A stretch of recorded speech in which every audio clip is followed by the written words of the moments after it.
Le M de Mila, c'est Montréal. Hein?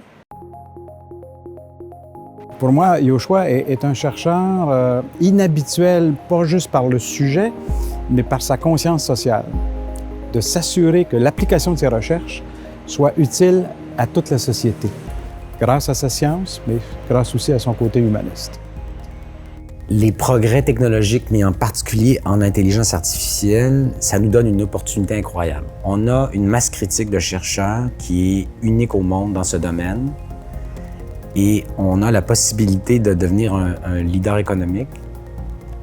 Et si on ne le fait pas, les profits qui vont être créés par des nouveaux services, des nouveaux produits qui vont venir en partie des recherches qu'on fait, vont aller dans les poches de compagnies étrangères.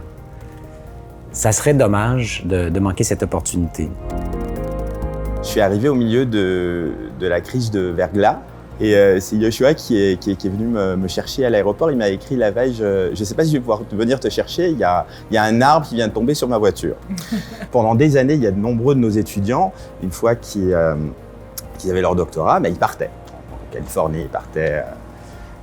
Et là, on commence à en voir qui reviennent à Montréal. Je pense que dès le départ, c'était un chercheur passionné. Il était passionné de recherche. On rencontrait, il voulait parler des projets, des développements. Il y avait une curiosité. Moi, quand je voyage, en fait, les gens des autres villes, des autres pays me demandent qu'est-ce que Montréal a fait, puis qu'est-ce qu'on peut imiter chez nous pour attirer les meilleurs chercheurs, les meilleurs étudiants, et les laboratoires industriels, les startups, puis tout ça. My memory is that very early on in the process where I was, when I had first arrived, I was like walking by Joshua's office and he kind of burst out of the office and he was like, and we're gonna start this new field called deep learning. I feel like I was there just outside the door at the birth of this thing. The Turing Award, I don't think was a surprise for me in the sense of, I think it was well deserved. I think it's hard to imagine a technology or an invention or development that has had more of an impact on the field of computer science. It was inevitable, actually. On est vraiment rentré dans la 4e ère industrielle. Ça crée une révolution non seulement dans les processus de recherche, mais aussi dans toutes les organisations qui vont utiliser ces technologies-là. Et la première fois que je suis arrivée dans le labo de Yoshua, c'était une salle comparée au Mila qui est énorme maintenant. Et il y avait un ordinateur pour 3 étudiants. C'est comme ça que ça a commencé. Et je pense que ça attire aussi également l'oreille des décideurs politiques à toutes les échelles, que ce soit avec la ville de Montréal, avec le gouvernement provincial ou fédéral. Ça ouvre des portes quand même. One of the most impressive aspects of working with Yoshua is the generosity of time that he has donated and continues to donate year after year to CFAR and to Learning in Machines and Brains and to me personally. At the end of every single one of his lectures, there's a line of students out the door waiting to talk to him to get further information and insight, and he always makes time to speak to every single one. Je pense qu'on a tous les deux trouvé le moyen de faire partager la science sur laquelle on travaille, avec des moyens différents, évidemment, mais je pense avec des objectifs communs.